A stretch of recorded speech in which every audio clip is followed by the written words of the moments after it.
अच्छा, जिस वीडियो में हम स्टडी करेंगे टर्टल सूप टीएस, ये एंट्री कंफर्मेशन का एक सिग्नल है जिसे हम देख के एंट्री लेते हैं। ठीक है ना। टर्टल सूप को हम देखेंगे। ये टाइम फ्रेम है 4H का। ठीक है, 4H के टाइम फ्रेम में आपने एंट्री से पहले आपको ये चीज़ नज़र आएगी। ठीक है, ये कंफर्मेशन एंट्री की। अभी आप यहाँ देखें कि मैं इस जगह यहाँ क्या हुआ है, ये H4 का एक हाई है, यहाँ H4 का लो होगा, यहाँ कोई भी टाइम फ्रेम का हाई या लो होगा। अब यहाँ पर देखें, इसने H4 का टाइम फ्रेम है तो H4 के एक हाई को मैंने ये हाई मार्क किया H4 का, 4H का हाई का, किसी भी टाइम फ्रेम का हो सकता है। ये चीज़ आपको नज़र आएगी। 4H का हाई है ये। ठीक है, 4H का हाई है। तो मार्केट ने इस जगह स्वीप किया, ये देखें ऊपर विक लगाई और इनसाइड क्लोजिंग दे दी है। ठीक है, ये चीज़ नोट करनी है कि इनसाइड क्लोजिंग दे दी है। और उसके बाद मार्केट ने स्ट्रक्चर भी शिफ्ट की है। ये जो रेंज थी लो, इसका भी मार्केट ने बॉडी के साथ ये देखें ब्रेक किया। ये देखें बॉडी के साथ जिस हाई ने मार्केट का प्रीवियस हाई लिक्विडिटी हंट की, उड़ाया, उसके बाद रिजेक्शन ली, इनसाइड क्लोजिंग दी। नोटिस आपने करना है, हैमर कैंडल बनी। ठीक है, इनसाइड क्लोजिंग दी रिजेक्शन के बाद, और उस हाई के लो को भी बॉडी के साथ ब्रेक कर दिया। यही चीज़ टर्टल सूप है। आपको क्या चीज़ नज़र आएगी, ये देखें, ये वाला MSS बॉडी के साथ स्ट्रक्चर शिफ्ट। ठीक है, जिस हाई ने H4 का प्रीवियस हाई उड़ाया, लिक्विडिटी हंट की, और उसका बॉडी के साथ लो ब्रेक हुआ, तो इसको क्या कहते हैं, टर्टल सूप या TS। ये क्या है, TS। इस पे आप एंट्री कंफर्मेशन, एंट्री से पहले किसी अच्छे मेजर पॉइंट पे जब मार्केट होती है तो आपको ये चीज़ नज़र आती है। MSS जब आपने एंट्री लेनी होती है, M1 में भी नज़र आएगी एंट्री से पहले, टर्टल सूप नज़र आएगा। M5 में भी टर्टल सूप नज़र आएगा एंट्री से पहले। कंफर्मेशन इस बेस पे आप करेंगे, और अक्सर ये समझ नहीं आ रहा होता। ठीक है, अब यहाँ देखें, इसमें डिफरेंस नोट करना है कि मार्केट ने क्या किया। मार्केट प्रीवियस हाई को उड़ाएगी, लिक्विडिटी हंट करेगी, ये एक सिग्नल है, एंट्री कंफर्मेशन है। एंट्री जब आप ले रहे होते हैं तो इस बेस पे इसके रीटेस्ट, ये देखें यहाँ पर ब्रेकर ब्लॉक है, ये टर्टल सूप वाले एरिया में ये ब्रेकर ब्लॉक है। इसके साथ FVG पड़ी होगी, मोस्टली वो मोस्ट वैलिड होगा, 99% एक्यूरेट होगा। इसके रीटेस्ट पे ये देखें CRT बन रही है, CRT, तो यहीं पर आप ट्रेड लेंगे। ये एक एंट्री कंफर्मेशन है जो आपने एंट्री लेने से पहले किसी मेजर POI पॉइंट पे एग्जीक्यूशन से पहले लेनी होती है। हर ब्रेकर ब्लॉक या हर ऑर्डर ब्लॉक पे एंट्री नहीं होती। वैलिड जो पॉइंट होता है ना, वो ये टर्टल सूप वाला होता है, जिसमें मार्केट प्रीवियस हाई को उड़ाएगी, लिक्विडिटी हंट करेगी। जैसे ये हाई इस कैंडल ने उड़ाया, हैमर कैंडल बनाएगी, उसके इनसाइड क्लोज हो जाएगी।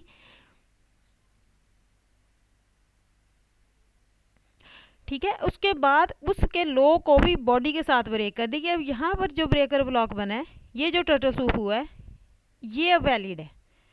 इसके रीटेस्ट पे आप एंट्री लोगे। इसके रीटेस्ट पे जब मार्केट जाएगी, अब ये 4H का टाइम फ्रेम है तो ये काफ़ी बड़े टाइम फ्रेम का एनालिसिस है। तो इस जगह जाके CRT बनेगी इसके रीटेस्ट पे, टर्टल सूप के रीटेस्ट पे ये CRT वैलिड होगी। अक्सर आप लोग कह रहे होते हैं कि ये CRT फेल हो जाती है, तो वो वैलिड CRT कौन सी होती है? CRT भी वो वैलिड होगी जो किसी अथेंटिक और वैलिड ऑर्डर ब्लॉक या वैलिड किसी वैलिड जगह पे बनेगी। जैसे प्रीवियस डे हाई लो उड़ाने के बाद CRT बने, या फिर जैसे ये H4 का हाई उड़ाया, उसके बाद टर्टल सूप हुआ, इनसाइड क्लोजिंग दी, फिर यहाँ पर valid breaker block order block बन गया था, ये वाला वैलिड टर्टल सूप था। अब इसको रीटेस्ट जब मार्केट करने गई तो CRT भी एक सिग्नल होता है एंट्री कंफर्मेशन का, एंट्री लेने का। अब ये इसके जब रीटेस्ट पॉइंट पे गई है तो यहाँ मार्केट ने जाके देखें CRT बनाई है, तो ये वाली एक वैलिड CRT है, क्योंकि ये H4 के ब्रेकर ब्लॉक पे वैलिड ब्रेकर ब्लॉक है। क्यों? क्योंकि इसने टर्टल सूप किया, फिर प्रीवियस हाई को स्वीप किया और बॉडी के साथ लो को ब्रेक किया, तो ये वैलिड ब्रेकर ब्लॉक है। वैलिड ब्रेकर ब्लॉक है। रीटेस्ट में मार्केट ने जब जाके CRT बनाई तो ये CRT वैलिड है। हर यहाँ CRT बन रही हो, यहाँ CRT बन रही हो, यहाँ CRT बन रही हो, हर CRT वैलिड नहीं होती, इसीलिए वो फेल हो जाती हैं CRT। ये CRT एक सिर्फ एंट्री का सिग्नल है। इसी तरह टर्टल सूप भी एक एंट्री का सिग्नल है, लेकिन ये ये चीज़ होनी किसी मेजर पॉइंट पे चाहिए, मतलब हर जगह ये सिग्नल आपको नज़र आएंगे, लेकिन अगर वो कोई मेजर पीओआई नहीं है तो फिर वो फेल हो जाएंगे। अब सीआरटी आपको बहुत जगह नज़र आएगी बनती, लेकिन जो सीआरटी किसी वैलिड ऑर्डर ब्लॉक में बनेगी, वैलिड पीओआई पे बनेगी, वो काम करेगी। ये डिफरेंस है कि जो सीआरटी फेल हो रही है और जो भी स्ट्रेटजी फेल हो रही है वो किसी वैलिड जगह पे, वैलिड पीओआई पे, वैलिड किल जोन में होनी चाहिए, तो वो स्ट्रेटजी, वो सिग्नल या कैंडल्स कन्फर्मेशन वैलिड होगी। अब ये सीआरटी वैलिड है।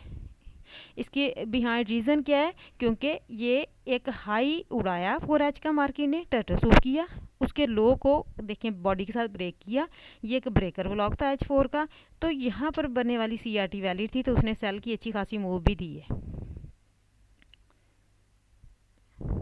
यही डिफरेंसेस नोट करने होते हैं और हम जल्दबाजी में एंट्री लेते हैं, कोई ना कोई चीज़ मिस कर जाते हैं। जस्ट मोस्टली जो एंट्री ली जाती है, सीआरटी बनी है डायरेक्ट एंट्री ले लो, वो इसलिए फेल हो जाती है। कोई पता नहीं है कि वहाँ पर किल जोन क्या था, वहाँ पर कोई मेजर पीओआई था, ये चीज़ें देख के तो फिर सीआरटी को देखना था कि सीआरटी बन रही है तो ये वैलिड हो सकती है कि नहीं वैलिड हो सकती।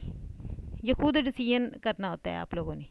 अब टर्टल सूप क्या होगा कि मार्केट किसी हाई लो को किसी मेजर लिक्विडिटी लेने के बाद हैमर कैंडल बना के इनसाइड क्लोज हो जाए, उस लिक्विडिटी पॉइंट की इनसाइड, ये जैसे ये हाई 4H का लिक्विडिटी पॉइंट था, ठीक है। अब मार्केट ने जिसने ये उड़ाया उसके लो को भी बॉडी के साथ ब्रेक किया।